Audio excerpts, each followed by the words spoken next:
Hello, this is Sizwe podcast. My name is Patricia, and today I'm with my co-host.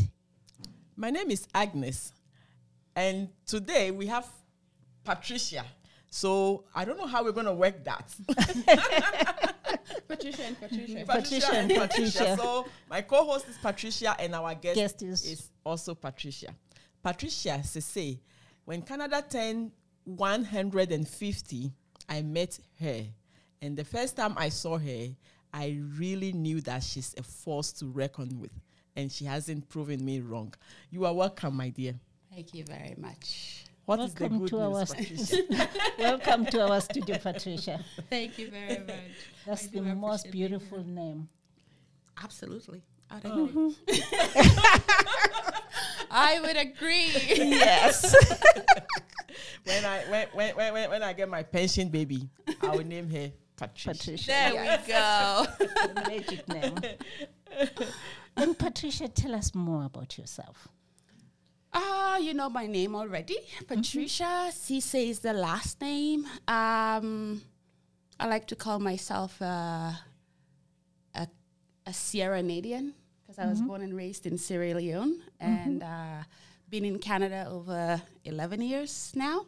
11 years. Yeah. Yes. I have a master's degree in social work. That is what I want us to celebrate. Guys, Patricia just got her master's in social work, and I can't be prouder, my dear. Oh, thank you. Thank you so much. And that is part of the reason why we have her in our studio. When we have more of this kind in our community, we are doing great. Oh, that's congratulations. Lovely. Thank you very much. Thank you very much. We celebrate. Yes. Toast to that, hey? Yeah. And Patricia, you completed your master's and decided to go back to your homeland for a placement. Absolutely. Why is that? It was time to do that. It was the right time to do that. And by that, I mean, I left Sierra Leone with that mindset of I'm ready to be out of Africa, to go to the Western world, to make it big. That's Sierra right. Leone is not big enough for me anymore. It's like, you know, that mindset that we have of being like the unfortunate African. Yes. Yeah. When you are in Africa, that was the mindset that I had when I left Sierra Leone and coming to Canada. After a few years of education, especially in social work, it really like challenges you to define and redefine Yourself. your identity. Who you are, yes. Right? Like to really search yourself and understand who you are as a person and as a member of the community. Yes. And in asking myself some of those questions, I realized that the identity that I had believed of myself was not something that I wanted to carry on with in life, and that I had to go back to my roots and redefine Who you are. who I really am as a Sierra Leonean and a Canadian. Canadian, yes. Yes, So now you have dual citizenship. absolutely. Thank God for that. It's a blessing, I tell you. You know, you touch on a very important chord that I just want to say. Like you said, when you are traveling, I'm going to abroad, and your community and everybody celebrates you. You are the luckiest one. And then I remember when I also came here, like when people will ask, oh, you speak good English. Then how did you learn that? And I'll say, oh, we speak English in Ghana. Then the person will continue to say, and what is your original language? And this is a person who thought that because I speak good English, they should accept me as one of them. But then it's when you ask yourself, what is original me? And tell us your experience for what did you discover? Oh, a lot, actually. Where do I start? I think to start with, it was just that piece of like just making peace with who I am as a Sierra Leonean and a Canadian, right? And coming to terms with the fact that there are pros and cons in like both countries and with both identities. Yes. Right? Because I think I got to a point being in Canada where especially when you go through that period of decolonization where you hear so much about decolonization and all, and at some point you become so angry. And when people tell you, oh, like Africa, poverty and stuff, you just go to that defensive stage right away. So agitated, like, no. Like, I used to fight in the mall. Exactly. Like, look at me. Do I look hungry? Like, do I look forward to you? But it's like a shift, because we came from a place when we were in Africa when we accepted all of that. And owned it, right? And now, after learning so much, we just shift from one length to the other, and now become like, do not talk to me like that, do not say that to me. You begin to discover, going back, I had to find a balance, right? Tell us about that. I think a lot of us need to do that. So push me. It's very necessary, right? Because there's some truths to some of the stories, and there's other things that they say that are not necessarily true. But how do you accurately defend it without even having a clear sense of what it is yourself? Awesome. Right? Yeah. So for me, going back, it was the first time I went for 3 months. Wow. You packed your bag with money. How did you live for 3 months? I went for 3 months, and up to this day, I don't know how I did it, but I guess the first thing would be thanks to God, right? Yes. Because he made the provision for me to do that. And thanks to my family, my father specifically. Guys, Patricia's dad, if somebody is a cheerleader for a daughter, look for that man. Like, I am jealous to just rub myself a little bit on Patricia so that your dad, oh my goodness. No, I'm grateful for him. Like, I'm very grateful to be blessed with a... And Patricia, you said when you first came here, you looked to yourself as a poor African. Absolutely. Yes. How did your mindset change? You changed along the way. How and why? My education specifically, right? Awesome. Like, to start with, because going into social work, my first my diploma in social work I completed at the Blue Quills University. And Blue Quills was a residential school that got turned into a university. So most of their teachings is focused on decolonization. Like regaining your identity and like just stuff like that. So I was challenged with a lot of questions about who are you? Who are you really? And then you found value in who you are. Yes. Right? What are your roots? And I didn't have Did you know them? answers to those questions. I was just like, well, first of all, I'm not poor, but secondly, I did accept that I was poor, but I'm not, right? But like, how do you change that narrative, right? So for me, I had so many questions right up until, because diploma was 2 years, bachelor's was another 2 years, that those questions continued to brew in my mind. I would have these conversations with my dad and whoever cared to listen. And by the time I went to my master's, 2 more years, I wrote this long dissertation proposal to my university, because nobody from the school had ever gone to Sierra Leone to complete their placement. So this was all new to them, right? But I knew that they would accept an international placement. So I was like, this is where I'm at in life. I've got a lot of questions. There's a lot of things that I need to challenge mentally and physically. And I feel like for me to be able to complete this master's degree and actually feel like I accomplished something, I have to go home and do my placement. Wow. Guys, if you just join us, this is Sizwe Podcast. We are talking to Patricia Sise. My co-host is Patricia. They are cheating me today. but that's fine. I'm enjoying the conversation. We have Patricia, who holds masters in social work. And it's not just about that. She is trying to make a walk back to her roots. And she did. And she's sharing some of those awakening moments with us. If you just join us, stay glued to it. I love what I'm hearing. So, Patricia, now having a dual citizenship, so who are you? Where do you feel mostly at home? I am a Sierranadian. Wow. And I start with Sierra Leone because there would not be Patricia without Sierra Leone. Awesome. And the Nadian would be short for Canadian because I honestly feel like tell me about that. Nadian. That's a Nadian. Nadian. Sierranadian. Yeah, so Sierra Leone, Canada. Yeah. I'm a Sierranadian. I love that. And honestly, I feel like the woman that I am today is very grateful to the identity that I gained when I came to Canada, right?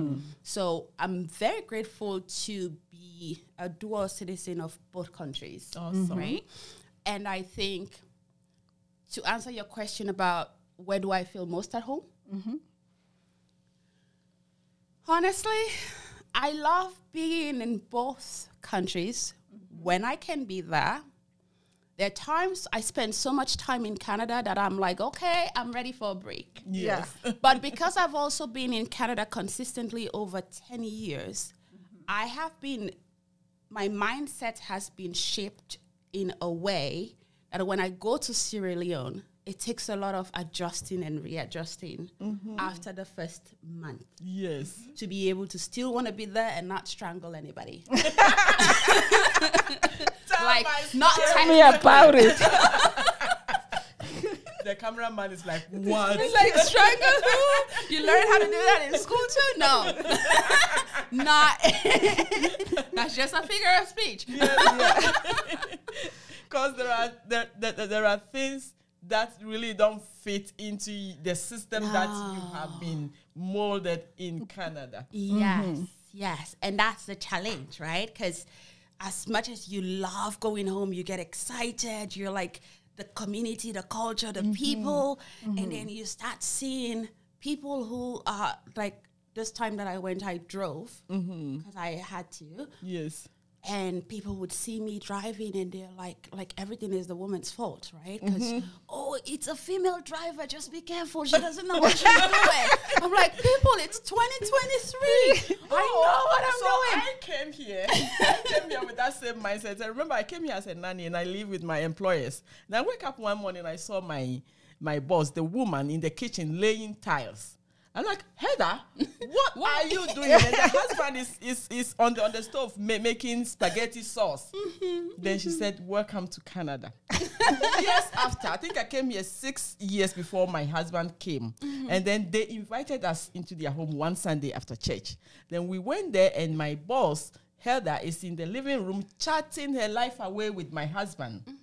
And the husband is in the kitchen cooking. I think my husband got so confused at the point he couldn't keep quiet. Then he asked Heather, is that how it works in Canada? Take me back home. And then Heather looked at me and burst into laughter. Like, no. It's true. Like, even when I was teaching, the first village I went to, I used to go to school with the bicycle. And their language, Achinere bike, like a woman riding a bike. People will come out of their home to look at me riding a bike to school. And it hasn't changed. Then you driving on the city of Freetown, you are in big trouble. Honestly.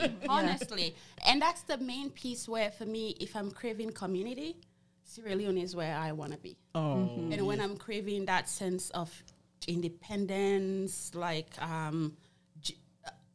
gender diversity or like tolerance and individuality, Canada is where I want to be.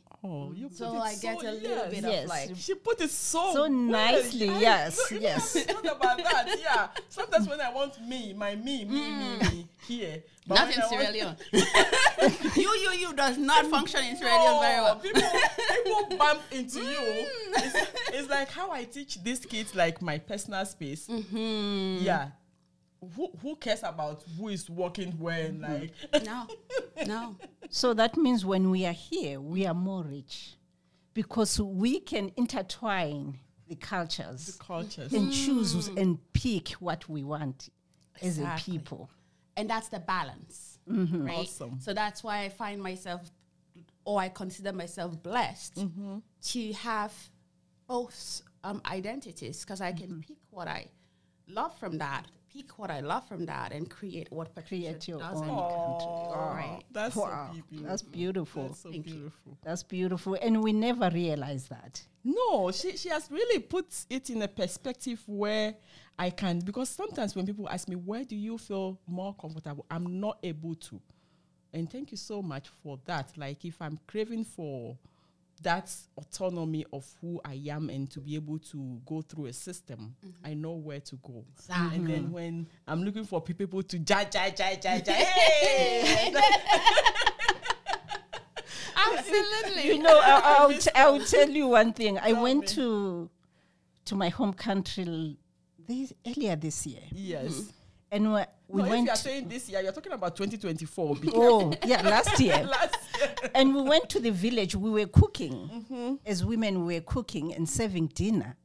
And it was me cooking. I cook and I serve dinner. And I left the dinner out there.